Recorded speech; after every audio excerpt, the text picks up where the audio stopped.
Muito bem, gurizada. Tá aí, ó. Essa é a nossa aula de hoje. Vou abrir um pouquinho aqui só para a gente ficar olhando um para o outro aqui. Então, essa é a nossa aula de hoje. A gente vai falar sobre o contexto do que aconteceu na França. O período da Revolução Francesa é esse aqui, ó. 1789, 1799. Na virada do século, saindo do século XVIII, finalzinho do século XVIII, nós vamos abrir o século XIX com uma nova história na França. Beleza? Uma França diferente. Durante 10 anos, a França fez uma experiência no sentido assim de derrubar o seu governo absolutista e ela faz uma nova transição. Ela sai de um regime absolutista e entra num período chamado de uma República Francesa. E nessa república nós vamos ter várias transformações.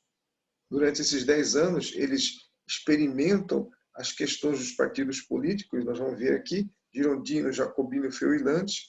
Eles passam por uma fase chamada de monarquia parlamentar, igual vocês viram lá na Revolução Inglesa.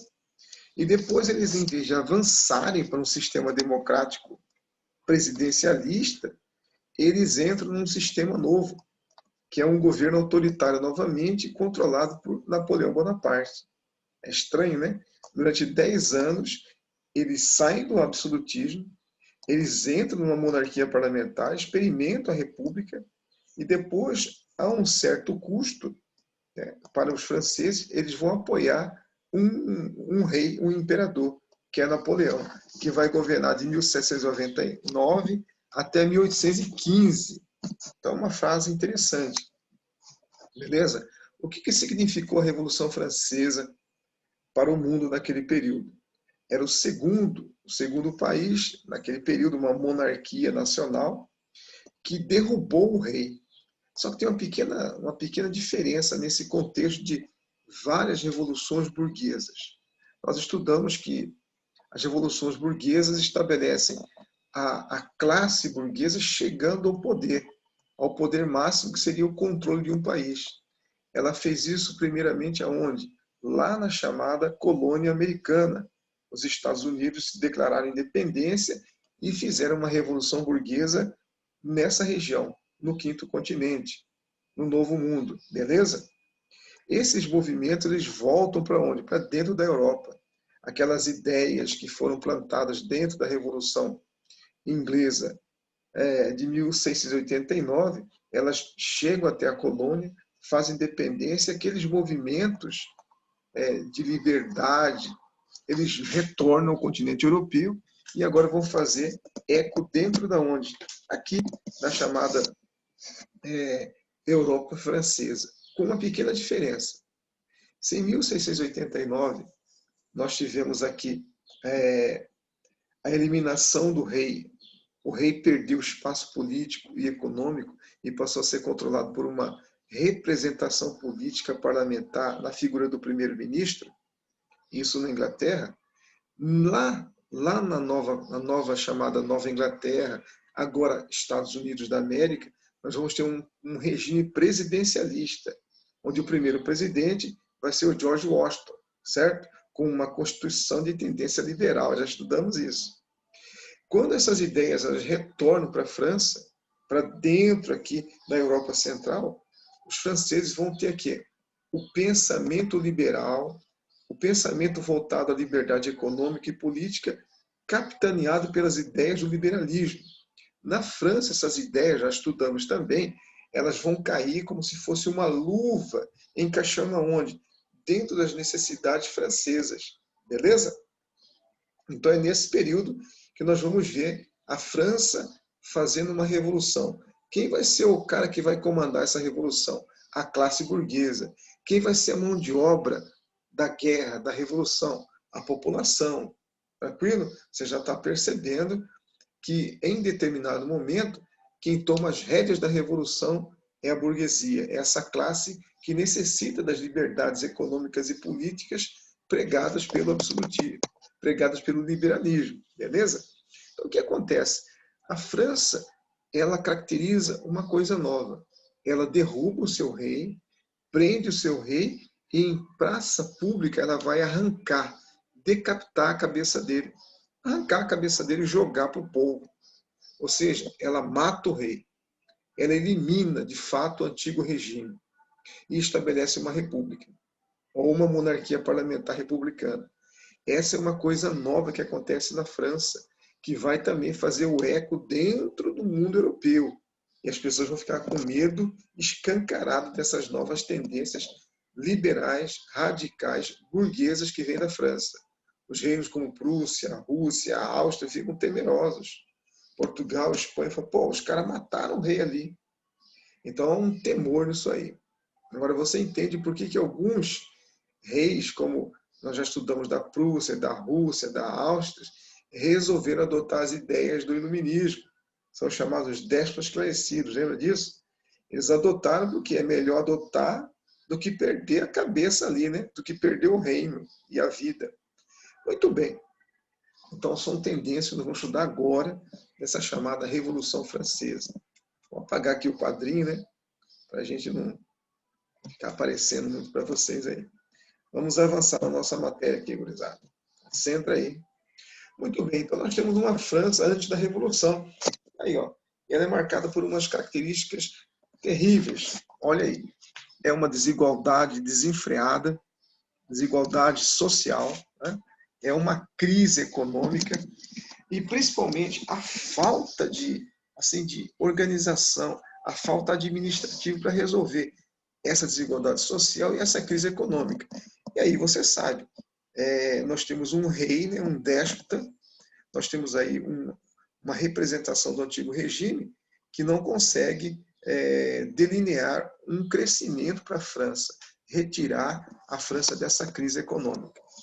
Muito bem, vamos ver por que ele não conseguiu fazer isso aí, por que é que a situação está dessa maneira. Muito bem, vamos avançando aqui, queridos. Olha só. A sociedade é dividida em classes sociais, ou seja, estamentos que você vê lá em geografia, certo? E essas classes sociais, elas têm aí, você está vendo 4 divisões, elas têm o quê? Vamos dizer assim, privilégios em excesso. Na verdade, são 3 estados, beleza? Porque o rei não é um estado. O rei, ele representa o poder centralizado. Então, você pode ver o primeiro, segundo e terceiro. De onde que sai o rei? De qual camada? Evidentemente, da camada azul. Ó. Ele sobe e está lá em cima no poder. Tranquilo? Daqui a pouco nós vamos dividir essa chamada, essa fatia, que é a chamada estamentação, a divisão, o fracionar das camadas sociais de um país, de uma nação. Beleza? Então, o terceiro estado ele é muito complexo, né? O terceiro estado, você está vendo aí, ele estabelece, deixa eu colocar essas figurinhas aqui, ele estabelece a maior quantidade de pessoas. Dá uma olhada ali, ó. 24 milhões de pessoas, mais ou menos, nesse período. Dentro dessa camada tem toda a população e tem 2 camadas internas que vocês têm que perceber. Uma camada importante é a burguesia. Mas por que a burguesia está no terceiro estado?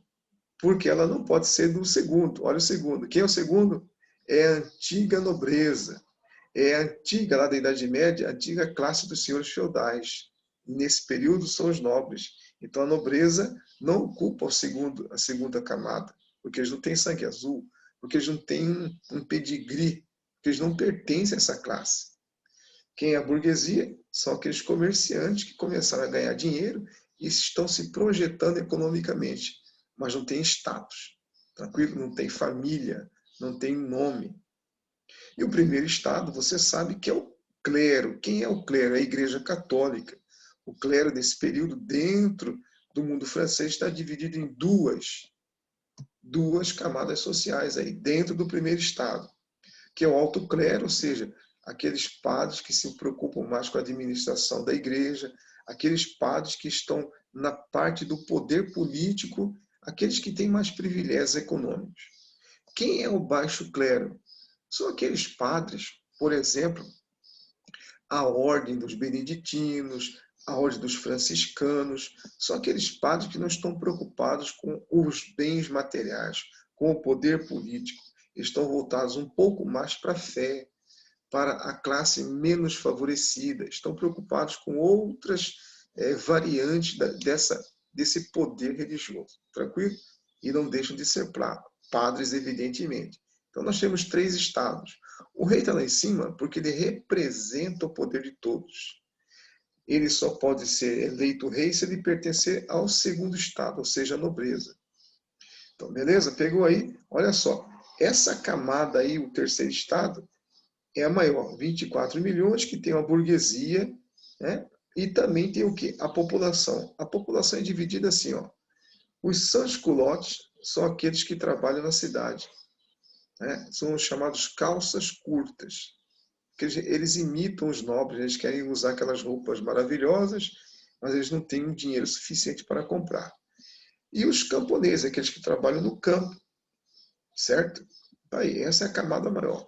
O 2º estado já é uma camada um pouco já assim limitada, 350 mil pessoas. Lembra que essa camada aí, ela vai para a região mais nobre da França, que é o Palácio de Versalhes. Beleza? Foi criado para agregar o quê? Todos os chamados antigos senhores feudais. Lembra quando o rei Sol construiu o castelo, construiu essa região e chamou todos para morarem nessa capital, para ter o poder na mão dele? Então é isso que vai acontecer. Aquela família aumenta, aquela nobreza aumenta, então nós temos em torno de 350 mil pessoas, certo? O 1º estado ali, ó, 120 mil pessoas, são os padres que estão ali envolto do assunto. Padres, no caso também, algumas freiras. Já existe essa tendência na Europa aí. Dá uma olhada, tem um parênteses ali, um colchete, né, onde eu coloquei assim, privilégios tributários e jurídicos. Ou seja, a camada do 1º e 2º estado, e o rei, evidentemente, eles não pagam nenhum tipo de imposto. Não pagam. Certo? Além de eles não pagarem os impostos, eles também têm privilégios jurídicos. Ou seja, eles são protegidos quase que totalmente de acusações de corrupção e outras coisas que podem dar garantia de lei para essas camadas, o 1º e o 2º estado. Ou seja, nós temos aqui um problema muito sério. Tem pessoas que elas não estão sobre assim, o guarda-chuva da lei e outras estão sendo o quê? Exploradas em demasia. Ficando claramente que quem sustenta toda essa camada, toda essa sociedade aí, é o 3º estado. É ele que paga imposto, ele que segue as normas da lei. Lembra aquela... Fala, Bode, bom dia. Buenos dias, tudo bem aí? Tranquilo? Vamos lá. Então nós temos essas camadas aí. Esse é o problema social dentro desse período. É chamada assim a França antes da Revolução, pré-revolucionária, beleza? O 3º estado banca, olha ali, todas as chamadas assim, os gostos, todo o estilo de vida da nobreza do clero, certo? Então o dinheiro sai da onde? Aqui, ó, dessa camada que você está vendo aqui, ó, dos trabalhadores. Eu coloquei um trabalhador capacetinho aí, urbano, né? Ele envia todas as suas chamadas economias aqui e manda para onde? Para a sustentação dessa camada aqui, ó, que é o 1º estado, dá uma representação aqui, e o rei que representa a nobreza.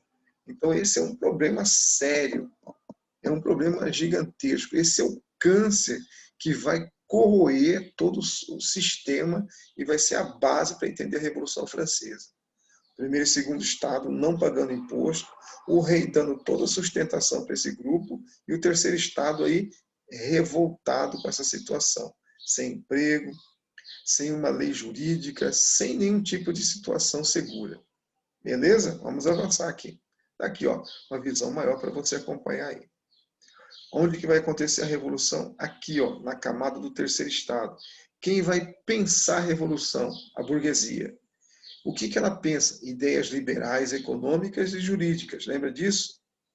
O que ela utiliza? Principalmente essas ideias de liberdade política, econômica, chamada liberalismo, e as ideias dos pensadores que moram na França.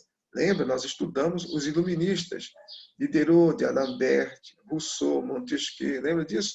esses grandes pensadores que criticam o quê? O primeiro e segundo Estado. Criticam o absolutismo e principalmente o poder da Igreja Católica. Fechou? Fácil. Quem vai fazer a revolução? A população. A população é mão de obra, é bucha de canhão. É ela que faz o movimento e em um futuro breve nós vamos ter a inversão dos estados. A burguesia vai chegar, presta atenção, lá em cima, no lugar do primeiro estado. O primeiro estado vai perder o poder. A França vai ser uma estrutura agora, presta atenção, igual ao Brasil. Ela vai ser leiga, ela não vai ter ligações com nenhum tipo de política, ela vai ser abolida do poder político nesse período. A nobreza vai perder esse status aí que ela tem, vai pagar imposto, vai ter tributação, e a burguesia vai se instalar no poder. É nesse momento que a burguesia chega ao poder na França. E o chamado terceiro estado se divide. A burguesia chega ao poder e a chamada camada do povo continua lá embaixo. Essa é a história que você já viu sequencialmente em todos os grandes estudos que vocês tiveram, seja em qualquer país, qualquer matéria aí. Beleza? Então, a mercantilização da política. Vamos avançando aqui. O país está quebrado, está em crise. Uma crise econômica, política, social, religiosa, ou seja, uma crise generalizada. Aí eu peguei 2 pontos importantes para você entender. Se o país está numa crise econômica, de onde que saem esses problemas aí? Fácil. Eu coloquei aqui, ó, Guerra dos 7 Anos. O que aconteceu? Que guerra foi essa? Entre a França e a Inglaterra. Nós já estudamos isso. Beleza? Tivemos uma guerra aí. Essa guerra aconteceu por terras que existiam lá nos Estados Unidos. Agora, Estados Unidos, antes era o quê? 13 colônias, Nova Inglaterra. Tranquilo? Muito bem. Então, essa guerra gerou prejuízos econômicos tanto para a França quanto para a Inglaterra. E quando você tem problemas econômicos, o que acontece aí? Você tem que fazer o quê? Resolver o problema, certo? Naquele período era clássico dos reis, dos monarcas, resolver essa crise econômica gerada por uma guerra, no caso a Guerra dos 7 Anos, criando impostos. E quem que paga o imposto? A população. Só que tem um pequeno problema. Aqui na França, quem que paga o imposto? Somente a população, só o terceiro estado. Ou seja, esse aumento de imposto, sempre quem paga o pato é a população. Beleza? Que vai ser o quê? Uma mola, vai ser uma ferramenta para essa Revolução Francesa. Nós temos aqui também os impostos, né, que são cobrados apenas de quem? Da população. Então, esse aí é o chamado segmento. Essa é a mola propulsora para a Revolução Francesa. Tranquilo? Isso vai endividando a França, isso vai endividando principalmente o terceiro estado que está pagando imposto. E aqui eu coloquei uma figurinha que sempre aparece nos livros, né? Que é essa aqui, ó, tá vendo? Nós temos aqui o terceiro estado, que é esse senhor mais humilde, que carrega nas suas costas quem? O primeiro e o segundo estado. Olha só, aqui nós temos uma representação mortal. Tranquilo? Primeiro estado, você está vendo aqui, ó, uma cruzinha aqui, representando o clero, e aqui uma nobreza toda cheia de plumas, né? E umas roupas diferenciadas. E o trabalhador aqui com uma enxada na mão, tá vendo? Tendo que trabalhar no campo, olha, tá vendo aqui? Criação e plantação de animais. E ainda sustentar esses chamados come-dorme da época aqui. Beleza? Olha aqui o déficit. Você sabe que o déficit é o quê? É aquilo que é a parte econômica ruim da balança comercial. Lembra? Quando nós estudamos mercantilismo, que é um sistema econômico de produção lá da Idade Moderna, eu coloquei para vocês uma balancinha, uma imagem de uma balança. Se a balança estivesse voltada para cima, seria exportação e teria lucro, superávit, certo? Se a balança estivesse voltada para baixo, mais pesada, ela teria um déficit, ou seja, uma defasagem. Então, o déficit nesse período, que é você ter o quê? Um prejuízo de 78 vezes mais do que a arrecadação. Ou seja, não estão arrecadando nada e, ao contrário, estão com problemas econômicos. Mas, mesmo assim, a França que sofre é essa França do terceiro estado. Esses 24 milhões, mais ou menos, de pessoas que estão nessa camada. Quem não sofre? O primeiro e segundo estado, porque são sustentados pela camada do terceiro estado. Olha o problema aí. Evidentemente que isso vai levar ao quê? A uma revolta, né? Então, as ideias que estão passando na mente do terceiro estado são muitas. De uma liberdade econômica que eles não têm, de uma liberdade política que eles não têm. Quem que tem? Primeiro e segundo estado. É nesse período que os pensadores que você está vendo aqui, ó, Rousseau, Locke lá da Inglaterra, Hobbes da Inglaterra, eles pregam uma liberdade econômica, uma liberdade jurídica e principalmente aqui os chamados filósofos iluministas franceses, eles pregam uma outra coisa, que quem tem o problema são os franceses e o problema deles é exclusivamente o quê? O primeiro estado, que é o clero, e o segundo estado, que é a nobreza. E a representação desses dois é o rei. Então eles são contra o quê? O clero, eles são contra a Igreja Católica como instituição de poder, comandando ali e recebendo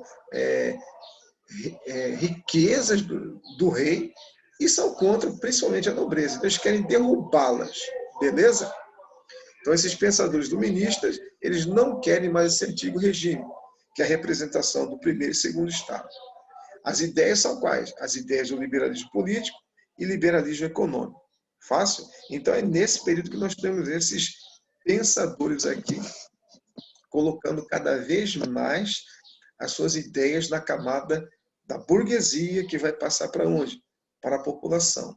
Lembra de Rousseau, onde ele critica a propriedade privada? Lembra disso? Então é ele que vai começar esse movimento aí. Quais são as soluções para esse período aqui? Como é que eles vão conseguir desidratar? Como é que eles vão começar a meter o pé na porta aqui? Vamos ver como que vai ser esse processo aqui. Soluções para a crise. Nosso tempo está passando. Muito bem, vamos avançando aqui. Em determinado momento, o rei, né, Luís XVI, ele tem uma bela ideia. Olha só a ideia dele, olha a ironia da expressão aqui. Ele precisa de mais assim, dinheiro em caixa. E você sabe que o dinheiro naquele período, eu já falei para vocês, ele não tem na França, ele está escasso. Por quê? Eles gastaram demais aqui, ó, nessas construções, lembra? O rei Sol, Luís XIV, ele criou toda essa loucura aqui, ó, todo esse palácio maravilhoso, o Palácio de Versalhes. Na verdade, é um castelo, é uma região onde eles apresentam o quê? Principalmente a questão aí, eles apresentam essa questão, só fechar o negócio. Eles apresentam essa questão aqui de que toda essa riqueza deveria ser para atrair os senhores feudais, certo? Lá no final da Baixa Idade Média. Está começando a construção desse poderoso local aqui, que é hoje uma das coisas mais bonitas que você pode ter na França e visitar. Aqui é a entrada do Palácio dos Espelhos, uma coisa linda, certo? Por que ele faz isso? Ele cria essa região, essa comarca, esse local aí para atrair todos os senhores feudais. Os senhores feudais não queriam morar ali, mas eles perceberam que eles podem morar nesse lugar porque eles vão receber o quê? Dinheiro, proteção fiscal e nenhum tipo de pressão jurídica. É aí que nós temos o problema. Quem cria isso? O chamado Rei Sol, Luís XIV. Ele faz isso para quê? Para ter o poder em torno dele, certo? Com essa liberdade econômica e política, ele atrai os homens mais importantes da França e cria um problema social para a França. Beleza? Muito bem. Passado muito tempo, o rei Luís, agora século XVIII, o rei Luís XVI, ele tem uma necessidade, ele precisa de dinheiro. Ele não tem dinheiro, porque o dinheiro foi gastado ali. Ele tem o quê? Arrecadação de impostos. Então, o que ele vai fazer aqui? Ele sugere aumentar os impostos, certo? Para aumentar os impostos, ele tem que ter aprovação aqui, ó. Dá uma olhada aqui.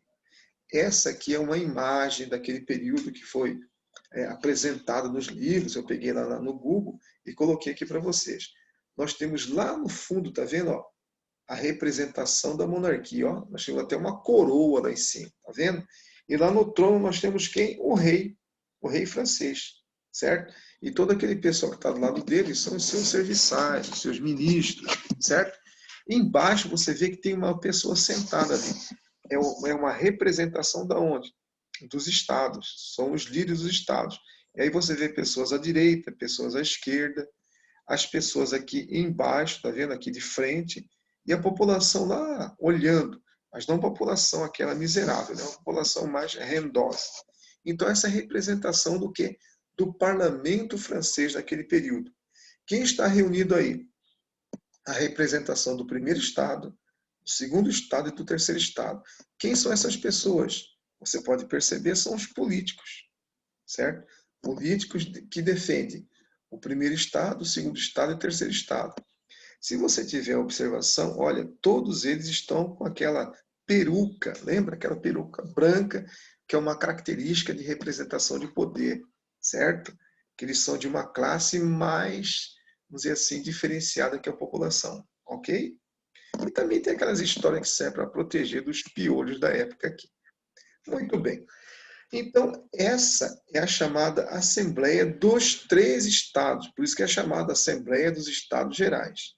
O que o rei faz? Ele convoca uma reunião e apresenta a ideia, preciso de mais dinheiro.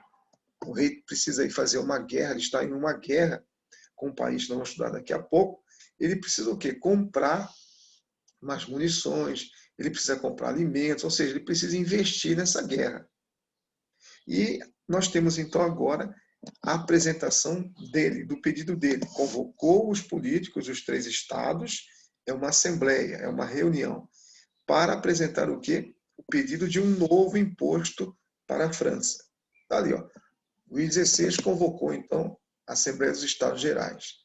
Dá uma olhada aqui, eu coloquei para vocês terem uma ideia da representação política desses estados. O primeiro estado, já sabemos, que é a representação do clero. Então, nós temos aí 291 deputados. Tranquilo? Segundo estado, nobreza, 270. Feito? E o terceiro estado, 578. Se você somar o primeiro e o segundo estado, você percebe aí, se você tiver a ideia, se você somar, são muitas pessoas que votam, não é isso? Só que tem um detalhe. O primeiro e segundo estado é o chamado voto orgânico, ou seja, vota-se por cabeça. O que é isso aí? Nós temos aí um voto do primeiro estado, e um voto do segundo estado, e um voto do terceiro estado. São 3 votos. É assim que era o processo eleitoral na França. Diferente de uma república como a nossa. Certo? Diferente, você acabou de acompanhar no dia 3 agora de novembro, as eleições dos Estados Unidos. As pessoas, todas as pessoas podem votar, certo? Mesmo lá nos Estados Unidos, tendo voto, representantes distritais, delegados, mas a população pode votar. Então, o voto é por cabeça. Na França, nesse período, não era. Era o voto orgânico, ou seja, só tem um valor um voto do primeiro estado, do segundo estado e o voto do terceiro estado. Beleza? Facinho? Muito bem. Como é que fica, então, essa estrutura? Fácil de entender. Se o rei apresentar um projeto de ter mais impostos, evidentemente que ele vai ter o voto de quem? Do primeiro estado e do segundo. Então vai ser 2 votos contra 1, teoricamente. Por quê? O primeiro e segundo estado, votando em favor do rei, está ganhando a disputa, 2-1. Por que o terceiro estado estou colocando como um voto que vai ser contra o rei? Contra essa nova tendência de imposto? Porque é ele que paga o imposto. O terceiro estado não vai votar numa lei que favorece ao primeiro e segundo estado e desfavorece a ele, que ele vai pagar esse imposto. Então nós temos um problema aqui. Quando o rei convoca para esse novo pedido dele, esse novo encaminhamento de lei que ele faz para ser votado, de um novo imposto, o terceiro estado não aceita isso. Ele fica revoltado. Ele fala assim, se votar desse jeito, nós não vamos aceitar. Certo? Nós vamos fazer uma revolta aqui, começa um tumulto. Eu coloquei uma imagenzinha para você acompanhar aqui, ó. Olha só. Essa sempre cai em vestibular. O que é o terceiro estado? Tudo. Tudo por quê? É a grande quantidade. Lembra? 24 milhões tem um grande número de, vamos chamar assim, de eleitores. O que é que tem sido até agora na ordem política o terceiro estado? Nada. Por quê? Ele sempre vai perder. São 2 votos contra ele. O que é que pede? Então, o terceiro estado, ele quer se tornar algo, alguma coisa. Ele quer mudar a situação aí. Certo? Muito bem. Voto orgânico, então, favorece quem? O terceiro estado. Se fosse o voto por cabeça, certo? E o voto inorgânico favorece o primeiro e segundo estado. Beleza? Então, o que o terceiro estado quer agora? Ele quer o voto por cabeça. Ele não quer mais o voto inorgânico. Ou seja, ele quer votar por maioria. E por maioria ele vence. Ele tem aí muito mais votos do que o primeiro e segundo estado somados aí, certo? O rei não vai admitir isso aí. Então, o que acontece? Esse senhor aqui, tá vendo? Esse é o Luís XVI. Olha a representação dele aqui para fazer essa pintura. Né? Toda uma representação magnânima, né? Se você observar na aula de arte, né, ótica e semiótica, toda uma representação de poder, o cetro do poder, né? Toda a luva, a peruca. Muito bem, vamos voltando aqui, né? Vamos voltar aqui um pouquinho. O que acontece? O voto orgânico vence. Venceu. Vamos voltar a lembrar o que é o voto orgânico. Dá uma olhada, favorece o terceiro estado. Beleza? Luís XVI aí, então, ele percebeu essa situação e ele temendo aqui, ó, essa representação de poder do terceiro estado, o que ele faz? Ele fecha a Assembleia. Nós já estudamos isso, vocês já estudaram. Quando uma representação política, seja o rei, seja o presidente da República, ele fecha a representação da população, que é o Congresso Nacional, é uma ditadura. Então ele vai fazer o quê? Ele fecha a representação política do povo.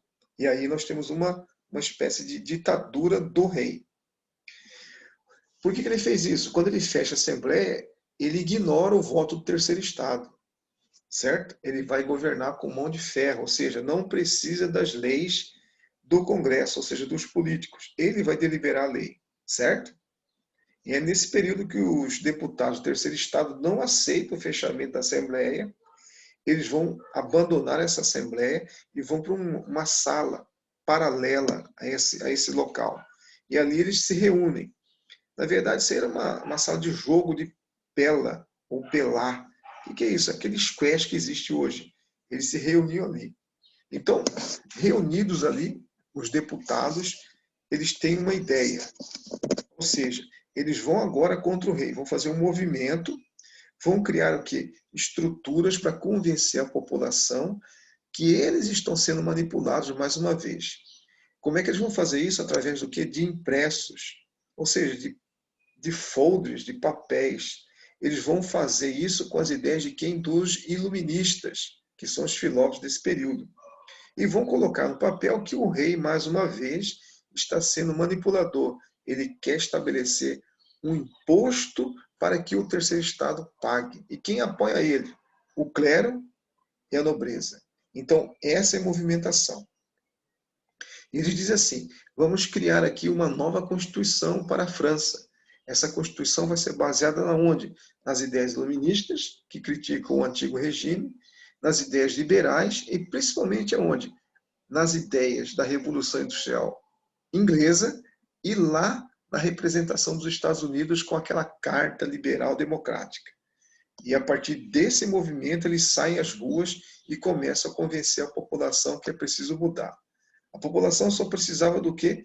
De um guia para liberar essa vontade contra o Estado chamado francês aí. É o início da Revolução Francesa, beleza?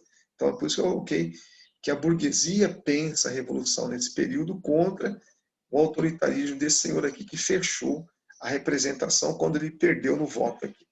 Tranquilo? E aí tem um processo revolucionário. Como é que vai ser isso? Como que a revolução vai caminhar? Vamos colocar aqui. Dá uma olhada aqui, essa imagem que você sempre vai ver nos livros, que sempre é falado. Quando a população ela derruba o poder da onde? Do rei. Qual que é a representação disso? Você pode olhar aqui, nós temos a Bastilha. Essa Bastilha é um castelo, como se fosse uma fortaleza onde ficavam os presos políticos contra o regime, evidentemente, e onde tinha o quê? Uma espécie de paiol, ou seja, o local onde guardava o quê? Principalmente alguns alimentos e uma grande quantidade de armas, pólvoras, fuzis, tranquilo? Você observa que tem um povo aqui, ó, observou? O povo está carregando o quê?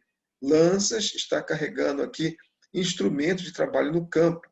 Olha o povo aqui, ó. Nós temos crianças, nós temos cachorro, todo mundo ajudando já quem? Parte daquele exército. O exército já está a favor da população. Tranquilo? E lá em cima você observa que algumas pessoas estão disparando contra a população. Ou seja, são os representantes do poder do rei. Que estão ainda aí, de certa maneira, resistindo. Isso aconteceu, essa imagem, ela marca o fim da Revolução. Quando o povo ele toma esse castelo, essa representação do poder, no dia 14 de julho de 1789. O que aconteceu nesse dia? A queda da Bastilha, certo? 14 de julho é uma rua da nossa cidade, que relembra, né, que faz homenagem ao fim do absolutismo na França. Então, essa é a principal característica desse período. Vamos avançar aqui. Espera aí. Aí. Vamos puxar para cá e aumentar um pouco. Então, nós temos aqui o processo revolucionário, onde eu coloquei para vocês aqui o símbolo, né, que é a tomada da Bastilha. E vamos ver como que vai acontecer esse processo aí.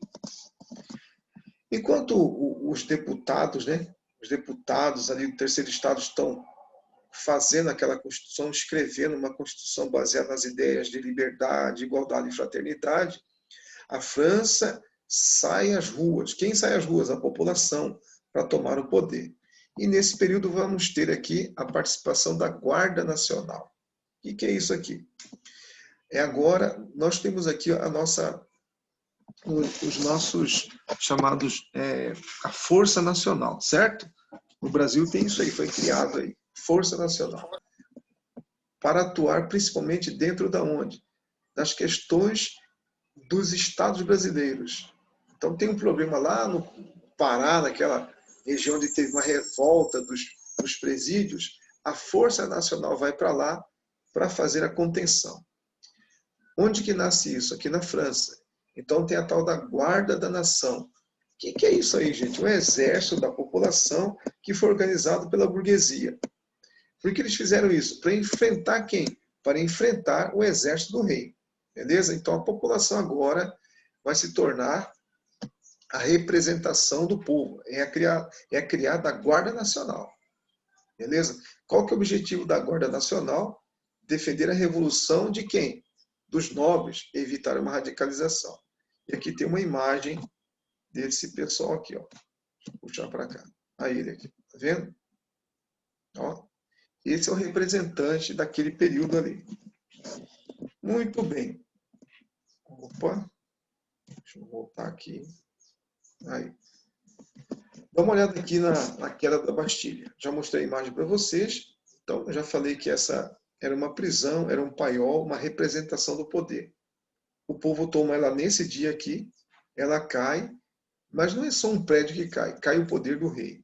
É nesse período, então, que nós vamos ter a vitória da população, ou seja, a vitória da chamada ideia de libertação. Enquanto o povo toma o poder aqui, a Constituição, aquela que estava sendo escrita, principalmente pelos intelectuais, pela burguesia, pelos políticos, ela é apresentada aqui. Então vamos dar uma olhada nessa Constituição aqui. Vou pegar essa imagem para vocês olharem aqui. Beleza? Nós temos aqui, ó, a Declaração dos Direitos do Homem e do Cidadão. Tranquilo? Dá uma olhada aqui. Ela tem como representação aqui, ó, a liberdade, segurando aqui, ó, os grilhões, tá vendo? Ela segura os grilhões abertos, ou seja, é uma liberdade. Ao mesmo tempo, o rei, aqui nós temos um anjo. Você observa aqui um anjo aqui, ó. Ele apresenta aqui os ideais são do iluminismo. Olha lá o símbolo, o olho que tudo vê, certo? que é isso? O símbolo da razão, liberdade, igualdade e fraternidade. Ela mostra a espada da justiça e apresenta que a justiça é a luz, olha lá, o iluminismo. E ela está sobre o quê? Apresentando para eles uma luz. Que luz é essa? Dessa Constituição. Tranquilo? Lembra que essa Constituição aqui, ela é baseada no quê? Nas ideias do iluminismo, nas ideias da Carta Constitucional dos Estados Unidos e no pensamento liberal. Tranquilo? Principalmente aqui as características da ordem da maçonaria, que são representações daquele período. Lembra? Liberdade, igualdade e fraternidade. Até hoje você sabe que aquele símbolo ali é o símbolo da maçonaria, que é emprestado essas ideias, esse slogan de liberdade, igualdade e fraternidade. É emprestado o símbolo do triângulo, né? O olho que tudo vê, é emprestado para quem? Para a Revolução Francesa. Por que isso? Porque as pessoas que estão nesse movimento, os pensadores, a maioria dos pensadores iluministas, pertencem a essa ordem, a ordem maçônica desse período. Tranquilo? Então nós temos aqui agora essa Constituição. Em sentido geral, olha o que ela prega aqui, ó.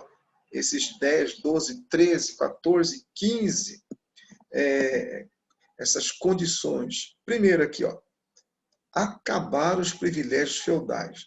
Beleza? Acabou isso aí. O que é isso? Não tem mais terra de graça, acabou, a propriedade agora é privada, e todos aqueles senhores feudais, eles têm que fazer o quê? Devolver as terras que eles não ocupam, e principalmente, eles têm que fazer o quê? Uma liberdade feudal aos seus antigos servos. Olha só.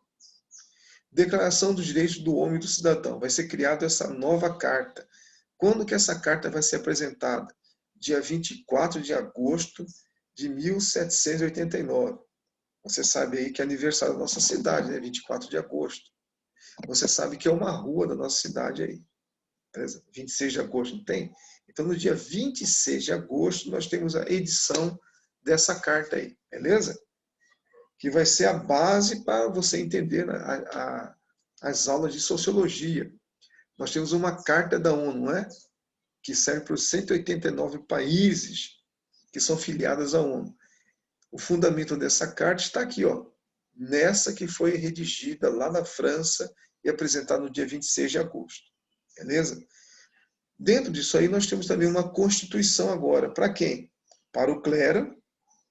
Né? O clero agora vai estabelecer o seguinte, essa Constituição. O clero cuida das coisas da fé. Ele não se mete mais nas coisas da política. Então vai ser instituído um Estado laico, que é exatamente o que a gente vive hoje no Brasil aqui, ou deveria viver, certo? Monarquia constitucional. Então nós temos aqui uma coisa nova. Continua tendo um rei, mas agora temos uma Constituição. Essa Constituição é o quê? Ela é liberal, ela é principalmente aqui, ó, baseada nas leis iluministas, e ela é de tendência burguesa. Pegou aí? Tranquilo? Então nós temos a Constituição que vai trabalhar juntamente com a monarquia. E se tem uma Constituição, vai ter também um Congresso. Esse Congresso vai manter aqui os seus políticos perante o rei. Então essa nova tendência apresentada com essa carta. E assim nós temos, de fato, aqui uma nova fase na história da França. O rei perdeu espaço, ele não foi morto ainda, e ele vai estar agora controlado por uma constituição liberal, burguesa, iluminista, de tendência maçônica. Beleza? Vamos avançando aqui. Aqui a representação da queda da Bastilha. E aqui a Assembleia Legislativa. O que é isso? A Assembleia é uma reunião. Legislativas são de fazer leis, de leges. Lembra a sociologia? Leges, legislar. Quem é que faz a lei? Quem é que discute a lei? O político.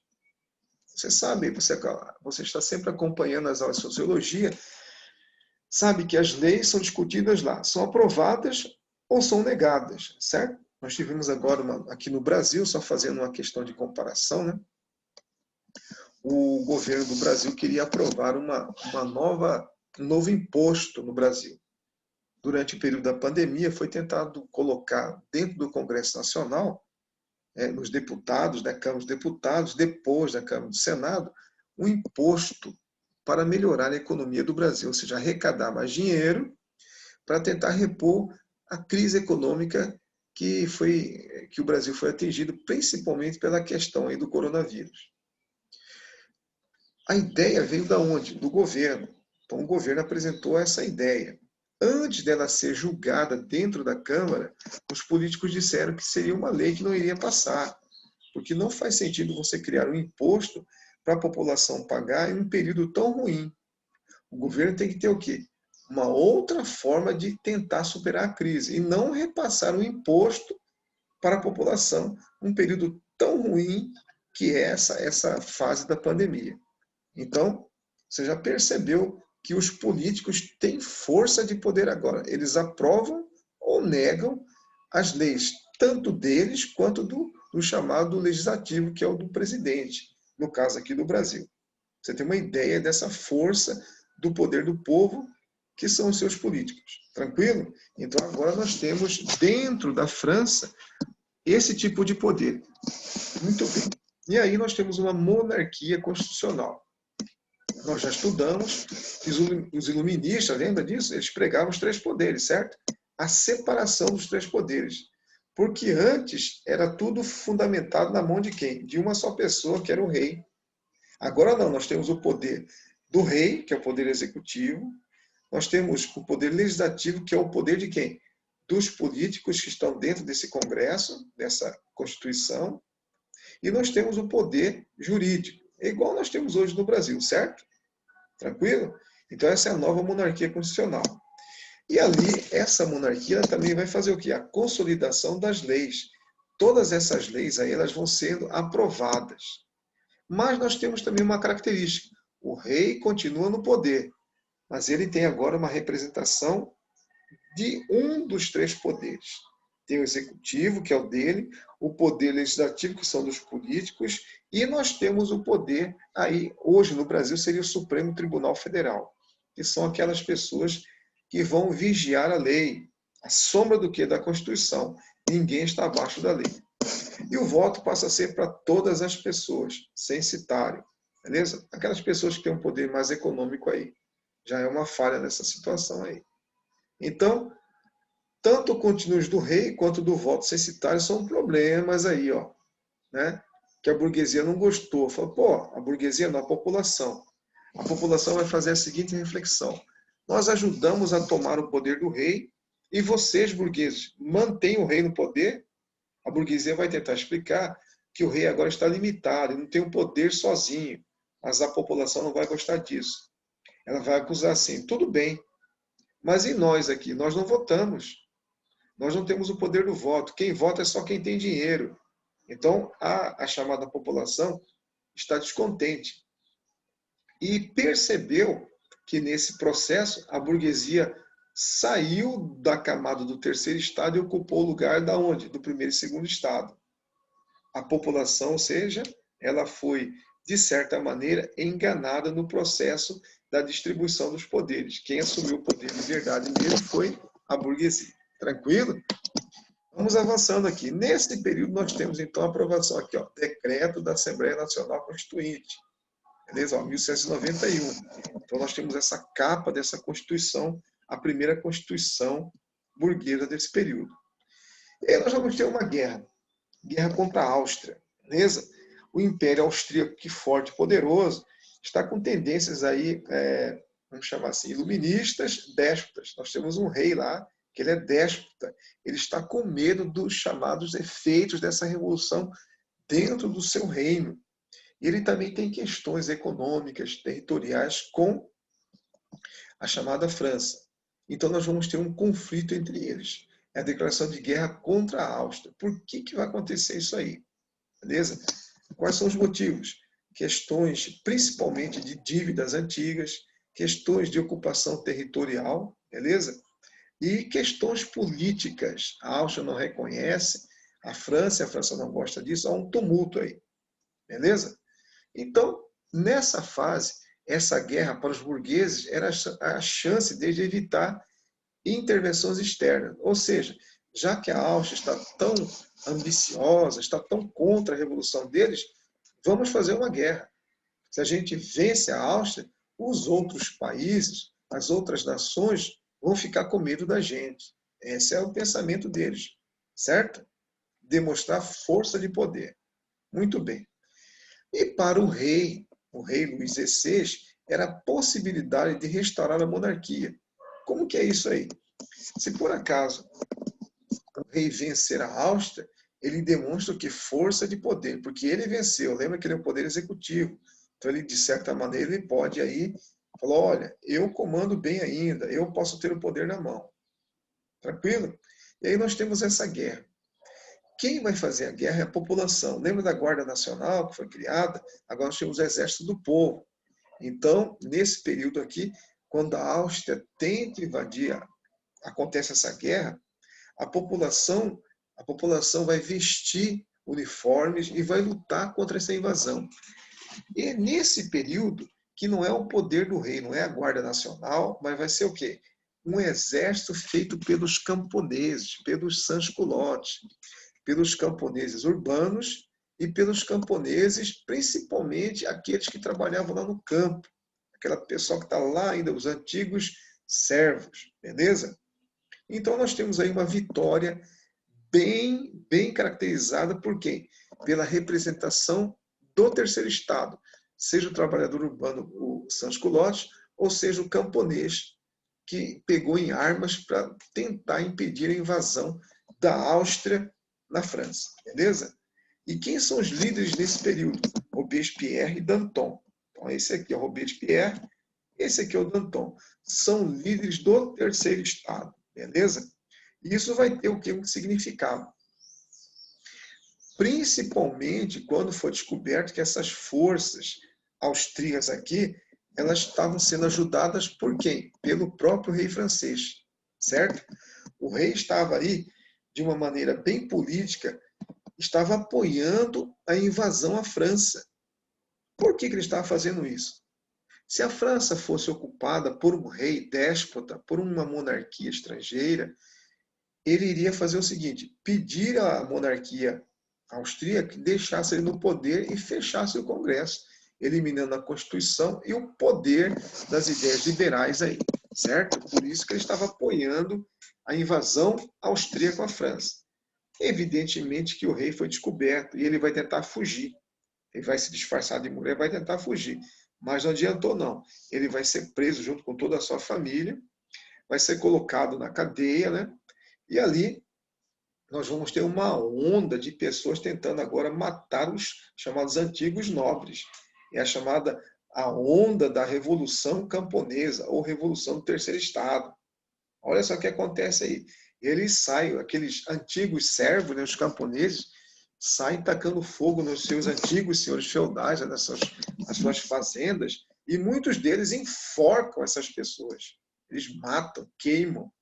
Ou seja, há um medo destrutivo da burguesia de perder o controle dessa revolução, pelo descontentamento. Então, eles têm que tomar uma decisão, certo?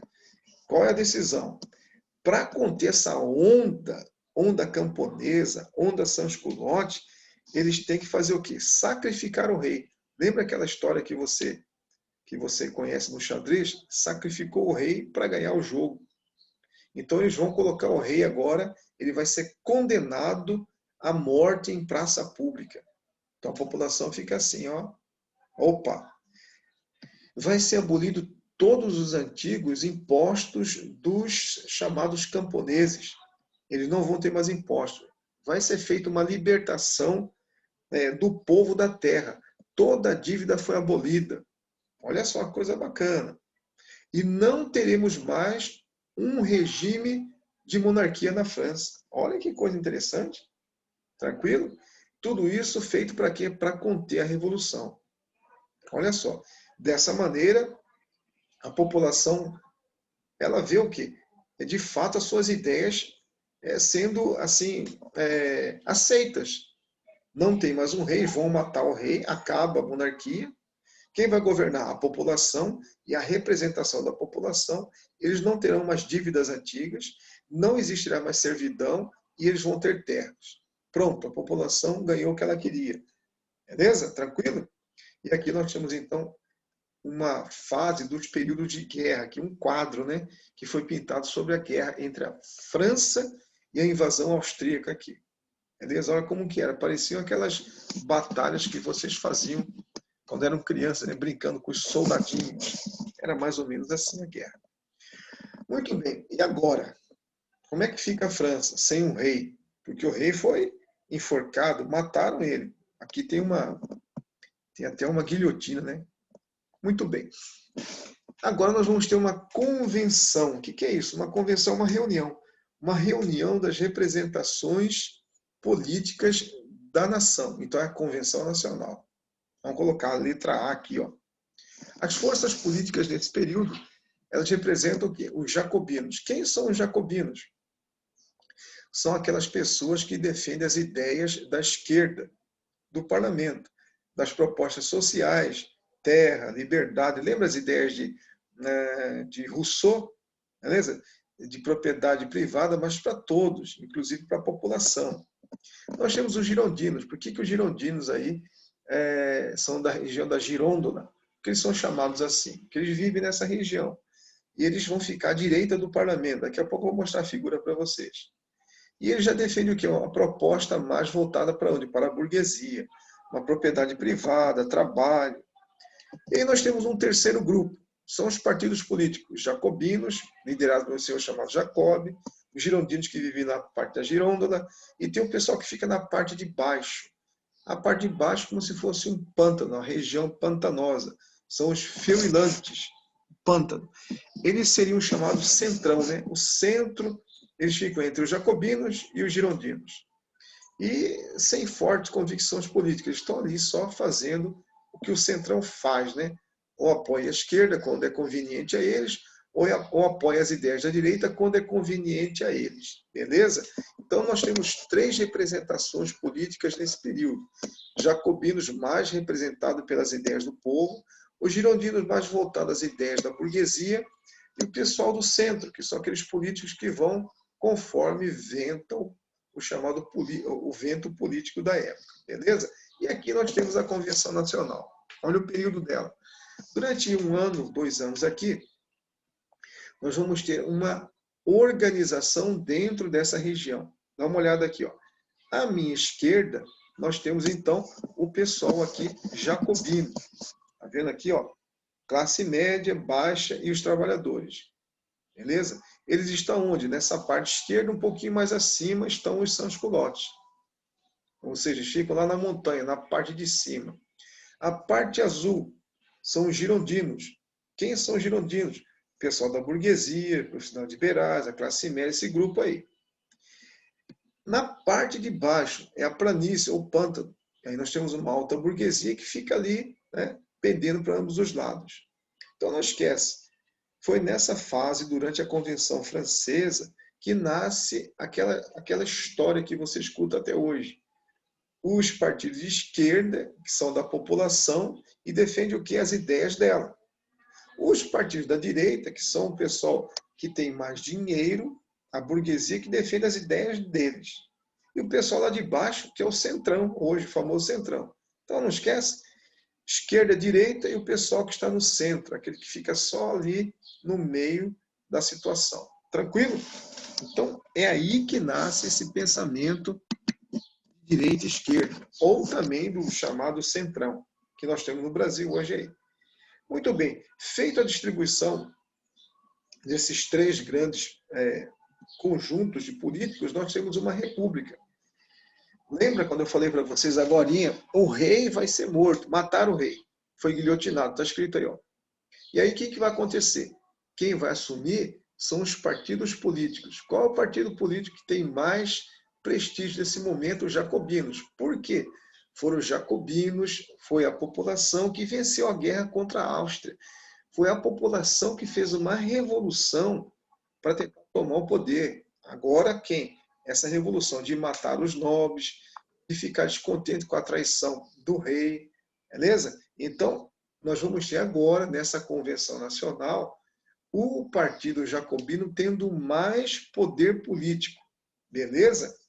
E isso é o quê? É uma república. Uma república tem isso aqui, ó, a representação política, certo? E é nesse período, então, que nós vamos ter a República dos Jacobinos, ou seja, da representação da população. Tranquilo? Fácil, né? O que os jacobinos vão fazer durante esse período de República Jacobina? Primeira coisa, acabou a escravidão na França.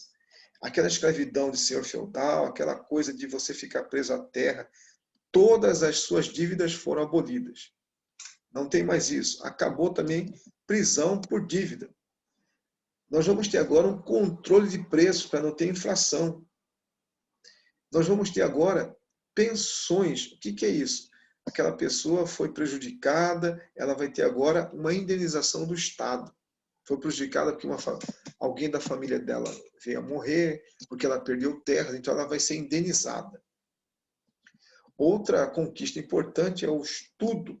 Ele vai ser organizado pelo Estado, então ele é público e ele vai ser gratuito para todas as camadas, hein, sociais. E foi feita uma divisão de terras, aquela que o Rousseau preconizava, lembra? Uma reforma agrária. Então essas são as conquistas, você pode perceber claramente, é uma conquista da população, é uma conquista da classe jacobina, que favorece os sans-culottes, principalmente a população da baixa ali da faixa dos jacobinos. Muito bem. Durante esse período, nós vamos ter também a chamada fase do terror. Por que isso? Nós temos alguns representantes dos jacobinos no poder, como se fosse um primeiro-ministro. E esses líderes, como Robespierre, beleza? Como o chamado Marat, eles vão ser muito radicais, certo? Quem está no poder agora é a camada jacobina, certo? E todos aqueles que não estão ligados nessa nova tendência das medidas jacobinas vão ser julgados, condenados e mortos. Olha aqui, ó. Essa é a invenção daquele período, a chamada a guilhotina. Inclusive o nome vem dele, né? Guilhotin é o cara que inventou isso aí. Por que ele inventa isso aí? Para ser uma morte bem rápida. Porque antigamente, como é que era feito isso aí? Um carrasco, né, com um machado, ficava batendo na cabeça do cara, no pescoço, né? Se o cara não tivesse aí um pescoço forte, ia dar umas 3 machadadas para arrancar o pescoço dele. Com essa guilhotina é muito mais fácil e você nem percebe a morte, porque a guilhotina vem aquela lâmina pesada, é como se você pegasse uma faca e cortasse uma banana. É tão rápido que nem se percebe. De certa maneira, para tentar evitar o sofrimento. Mas também virou o quê? Um espetáculo público para olhar a invenção e ver a cabeça dos seus antigos líderes rolando. E aí, quem é que vai fazer isso aí? Robespierre, né? Robespierre vai ser o grande líder, vai matar uma grande quantidade de pessoas que eram contra as suas medidas jacobinas, beleza? Isso vai ser chamado fase do terror, tranquilo? É o poder dos jacobinos aí. Isso também não fica legal aí, né? Numa república, essa caça às bruxas aí. Se você não concorda com a minha ideia, você pode ser até morto por isso. Muito bem. Aqui a representação. E aí nós temos uma reação. Por que é chamada reação termidoriana? Porque eles mudaram o calendário francês naquele período. O calendário francês, todo mundo sabe, é um calendário voltado aonde? As ideias políticas daquele período da Igreja Católica, lembra? Igual hoje, nós temos aí o calendário juliano da Igreja Católica, certo? Então eles mudaram e colocaram alguns nomes diferentes. Por exemplo, eles favoreceram as 4 estações conforme o clima daquele período. Nós temos o inverno, a primavera, o verão, assim que era. E lá, no mês termidoriano, por isso que é chamado, se não me engano, salvo engano, em junho, é a reação de junho. Então, quem vai fazer essa reação? É aqueles que estão sendo perseguidos pelos jacobinos. Quem está sendo perseguido pelos jacobinos? A burguesia. Qual é a representação política da burguesia? São os chamados girondinos. Então, nós vamos ter uma reação feita em junho, reação termidoriana, pelos girondinos. Beleza? Que eles estão descontentes com quem? Com essas medidas arbitrárias e com esse excesso de poder dado principalmente à população, por essa nova constituição feita pelos girondinos aí, pelos jacobinos, beleza? Então, eles vão fazer uma conspiração e vão derrubar o governo. Inclusive, o próprio Robespierre vai ser condenado e vai ser morto naquela guilhotina ali. E eles vão criar o quê? Um diretório. Então, nós vamos ter diretores na França agora, que é o governo representado por maioria girondina. Quem vai ser um dos diretores? Napoleão Bonaparte. Beleza? Aí ele vai aparecendo. Por que Napoleão Bonaparte vai aparecer aí como um dos 5 diretores? Porque ele foi um grande general. Ele apareceu muito durante a guerra da França contra a Áustria. Naquele período, ele já tinha 24 anos, bem jovem, já era general. Lembra que nesse período de guerra, em qualquer época de guerra, as patentes elas vão subindo conforme a sua visibilidade, conforme o seu sucesso na guerra. Diferente quando não é época de guerra. Como é que você vê um general de 24 anos hoje no Brasil? Não existe, porque é por tempo de serviço, não é por fase de guerra. Beleza? Então, Napoleão se destaca e vai ser um dos representantes do novo governo girondino. Beleza? Eu coloquei uma cena para avançar aqui. Então, nós temos aqui agora um diretório. Diretório formado por maioria jacobina. Beleza? Por maioria girondina. Vamos avançar primeiro na fase do diretório. Nós temos medidas políticas aí. Eles vão criar uma nova Constituição e vão rasgar a Constituição jacobina. Ou seja, vão anular aquelas medidas, certo? O voto por pessoas que têm mais poder econômico volta a ser restabelecido. E as medidas vão ser para quem? Para a alta burguesia, que é o Partido Jacobino, beleza? Que é o Partido Girondino. Qual que é o cenário político? É uma instabilidade, é uma luta entre jacobinos e girondinos no poder. E aí nós vamos ver uma tentativa de aparecer novamente os monarquistas. Os jacobinos estão preocupados com isso aí. Interessava a burguesia a estabilidade política para a França, para consolidar todas as conquistas políticas, religiosas e assim por diante. E barrar também o poder dos jacobinos, certo? Os jacobinos já demonstraram força, já estiveram no poder. Então nós temos um problema aí. Beleza? Aqui eu coloquei uma imagem, né, das pessoas sendo decapitadas e o povo ali festejando, ó, como se fosse uma representação social ali, ó, bem na praça central ali. Muito bem. O que vai acontecer nesse período aí? Um dos diretores mais importantes, que é o Napoleão Bonaparte, ele vai observar o cenário, vai perceber essa disputa entre jacobinos e girondinos, e há uma luta agora dos chamados dos girondinos, também matando, eliminando, julgando e condenando os antigos jacobinos, que agora não estão mais no poder, e começa a chamar o terror branco. É uma luta interna entre eles. O Napoleão observa isso aí, e ele é um cara que é líder, é um jovem general, ele é burguês, é de tendência burguesa, ele pertence à maçonaria, tem as representações aí do liberalismo, né? Liberdade, igualdade e fraternidade. É com esse tipo de tendência que ele se aproveita dessa situação de disputa políticas entre quem? Os jacobinos, que agora estão sendo perseguidos pelos girondinos, que é a fase do terror branco, que ele vai aproveitar e vai dar um golpe político, né? Militar, porque ele é militar. Ele tem apoio dos militares. Ele prega, olha, vamos acabar com essas lutas aqui. Eu vou ocupar o poder como um único diretor.